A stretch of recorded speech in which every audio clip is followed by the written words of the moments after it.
waterfall in the background. I'm sure you guys can see that, but today we're going to talk about the 5 things I absolutely hate about my 2024 Subaru Impreza RS. Look, I actually really love my 2024 Subaru Impreza RS, but after owning it for a while, there are definitely a few things that drive me crazy. If you guys are new here, my name is Jeff and this is That Subaru Dude, and this is my 2024 Impreza RS. I've had this thing for a few months now, and I'm ready to share with you guys the things that really grind my gears. Or lack thereof, there's really no gears in this car.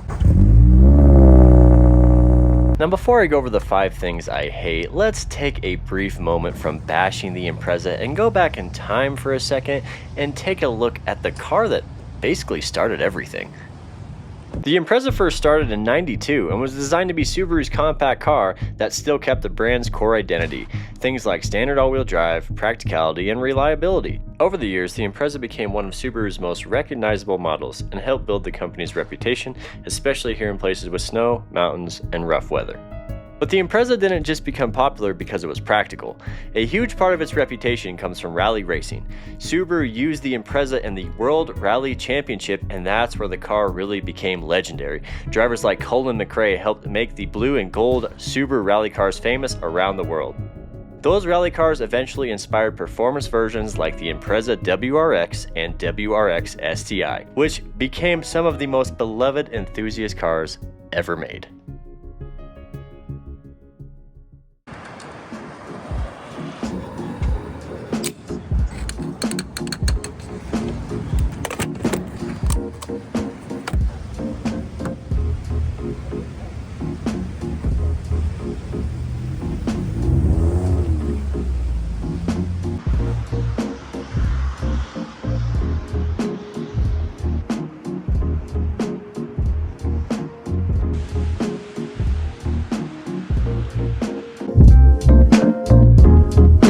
The first thing, you guys know, cat's out of the bag, it's probably in the thumbnail, that CVT, the slush box. It has a slush box, I'm so mad. But at the same time, there are things I can appreciate about this transmission. All right, the first thing we gotta talk about is the slush box. Now, I have had a Crosstrek before, so this is my second turn trying out this new Subaru CVT. And yes, it sucks. It's slow. I wish it was a manual 98% of the time. But I will say, driving around in traffic, doing things like DoorDash, if you live in a larger urban environment with stop and go, grid-like system, you're gonna like it.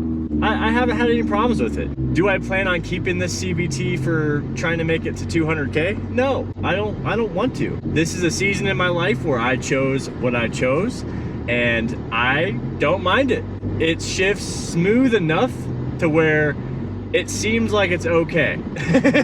My favorite thing is actually the ease of use. If I want to downshift to 4th or 3rd, I can anytime. And then just hit the gas again, and then it'll go back into regular drive mode. There's also a complete manual mode, and then I can rev it out. It's a little easier to rev, and it'll still shift automatically once you hit the 6,000 RPMs, but I don't really care about that. It just sucks because it's not a real, transmission that's in like the new Golf R, but it's also not a manual. The previous 2.5 RS generation or generations were always offered in a manual, and that was one of the coolest things about them, is you could kind of make them more of a WRX because it is a manual. Yeah, it's slushy on a slushy day too. I'm not the biggest fan of the transmission here. It's just a great shame that Subaru just decides to just not make manual affordable Subarus anymore. And that's just the way it is. It's either WRX or BRZ if you want the manual experience. I think the Crosstrek, they still made the manual in the Crosstrek up until 2020, I believe. Man, we're out here in the middle of a blizzard filming this video. If you guys are enjoying it, make sure you guys hit that like button, subscribe button, and if you want to join the channel and become a member, I would greatly appreciate it. Definitely not ideal, and time will tell how reliable these CVTs truly are, but I have heard people say that they are more reliable than a lot of standard old style transmissions. Not to say old things are bad, but I think there are some positives overall, believe it or not, about the CVT. Every new Impreza has a slush box. And even a new Crosstrek, the most popular Subaru, has only slush boxes now. They ditched the manuals in their most affordable cars. I don't hate it. I definitely don't love it. It's nice in stop and go traffic when I'm going through town or if I'm in a bigger city. And let's just face it, guys, sometimes just the ease of driving is nice. You know, I like sports cars. I love, you know, enthusiast cars, but at the same time, I can appreciate what Subaru has done here for the value for this car. And it makes sense as a business. If you're a business and you're not selling any manuals besides the sports cars, it makes sense. Do I like it? No. Is it okay? Yeah. When I go down the canyon, which I'm about to go, hopefully I don't slide off into a ditch because I'm on the stock tires on this car. One of my favorite things is just decelerating, downshifting using the paddle shifters.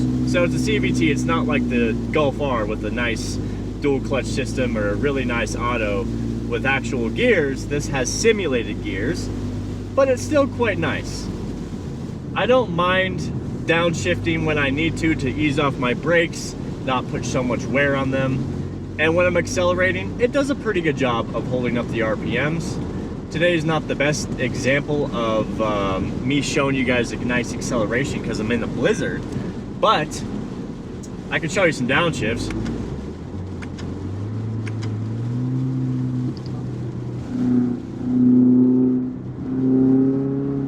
Yeah, it just kind of holds the gears there. It's fun. I do enjoy it. And then you just hit drive and you're back in driving mode. So anyway, we gotta go find an empty parking lot and do some donuts and see what the CVT really can do. Next thing I hate is the steering. Probably something a lot of people might not think that would be an answer of something you hate about this car, but it truly is one of the worst steering systems I've had. Even though it shares the same steering with the VB, I'm not the biggest fan. All right, so the steering on this car. Now it might just be this car, but it is super loose. I mean, to the point where it's almost like I can barely feel my tires. Now that might just be because I drove a BRZ for 2 years and I'm used to that more of a sports car steering, but no, there's something wrong with my steering. I have to get it checked out because at around 70 miles an hour or so, there is some little bit of play where it plays at just a little bit of free play before it actually turns the wheel, and it's super dangerous.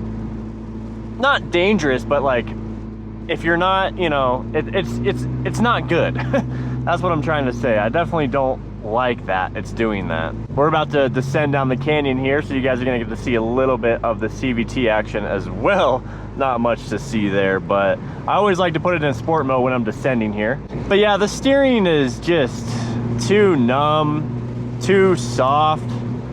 I don't really know how else to describe it besides that. It needs some help. It needs some help. It needs either bigger tires. I wonder if wider tires, wider wheel setup would make a difference there. But I also think that the WRX steering rack that's in this car, it comes from the same steering rack that the VB gets. I think it's more for like a bigger platform, a heavier car, whereas you put that steering rack on the Crosstrek, especially this, it's a little bit different. Hey look, somebody turned around. Once you go down the canyon here, it starts to hopefully get better, but I'm just worried there's gonna be ice. It's my fear. I am not about to go down this canyon fast because I do not have snow tires. See, that's where that transmission comes in handy. I'm able to downshift pretty easily there.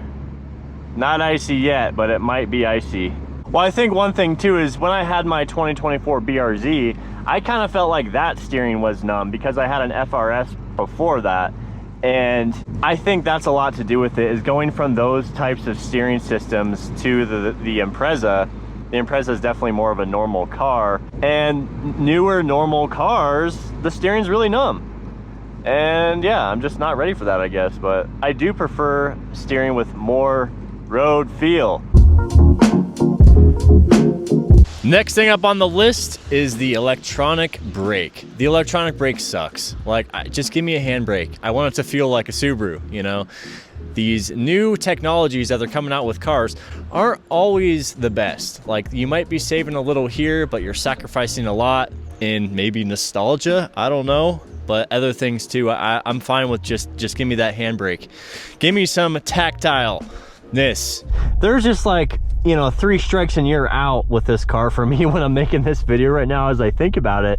CVT, bad steering, electronic parking brake. Man, why the electronic parking brake? Yes, you clear up a little bit of space, I see that, but it's super infuriating to have to use, you know. But a big tip for you guys that have CVTs, it says in the owner's manual, when you go ahead and park and engage your electronic parking brake, what you want to do is engage that first as you're going into park, instead of just putting it into park and then engaging the parking brake. It says to go, for it to be easier on the transmission, you want to go ahead and pull that right as you're putting it into park, and it's supposed to be a little easier, but definitely don't like that. It's not that great. It doesn't really make that much room. It's definitely, I don't think, any safer than a regular e-brake. You know, there's nothing probably too complicated to them, but it's just a shame that we have an electronic parking brake.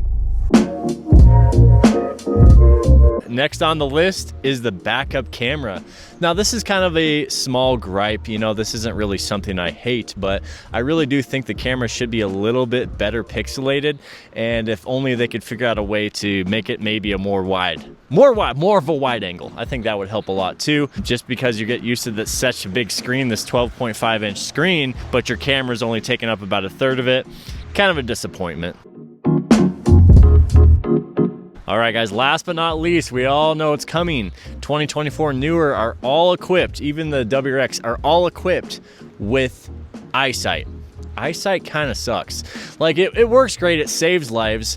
I know there's good things about it, but overall, it's annoying when I am just barely getting out of my lane and it's gonna signal that I'm out of my lane. But it's also kind of nice to have that steering assist. The steering assist helps quite a bit.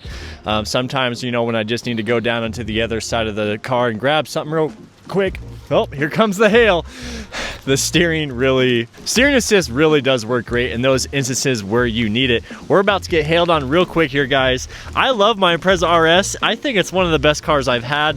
The steering is such a big deal for me though. That is one of the reasons why I might get rid of it. If they can't fix it, I might be looking at something else in the future. But for now, I'm enjoying this car. We're about to take it for a really long road trip. I'm out here just dancing in the hail, man. Anyway, if you guys like this video, hit the like button, man. Hit the subscribe button. We got Subaru content coming out like crazy for everybody. So if you guys enjoyed it, I hope you have a great day, or whatever in your life you're doing. I hope you're having a good day doing it. So I'll catch you guys later. Peace. You know, the Eyesight is something I like and dislike. I can live without it because I feel like I'm experienced enough, but you just never know what's going to happen with other drivers, or there is that split-second chance that you lean down to get something and, you know, there goes a deer in front of you or whatever. Boy, it's looking a little bit icy out here today.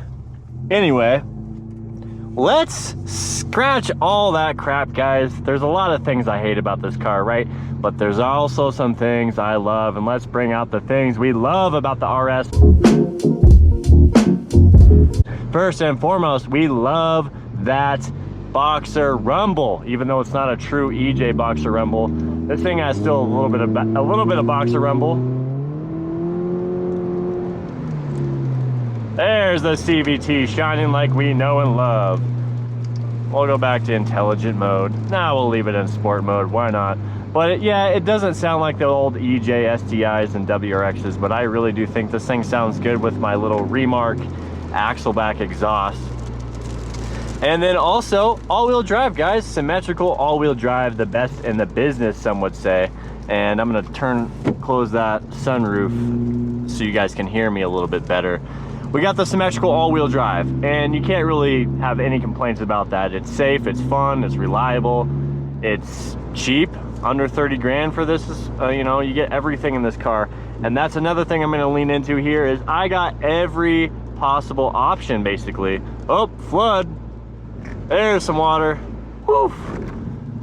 You know, we got Harman Kardon, we got heated mirrors, we got heated seats, we got lumbar support, we got power seats, we got the full infotainment, we got push to start, you know, all these awesome features that you get in the limited trims of like the WRX or the Outback or whatever. But here in the RS, you get it all. You know, I think in 2025, 2026, the RS prices are going up a little bit, but it's still negligible when you consider all these other, you know, expensive Subarus in the market out there. And so I get all-wheel drive, I get all the trim features I could possibly want, and I get a car that's relatively sporty. I love the little RS badge on there. That's another thing I love about this car. Oh boy, are we gonna have a little flood action this morning?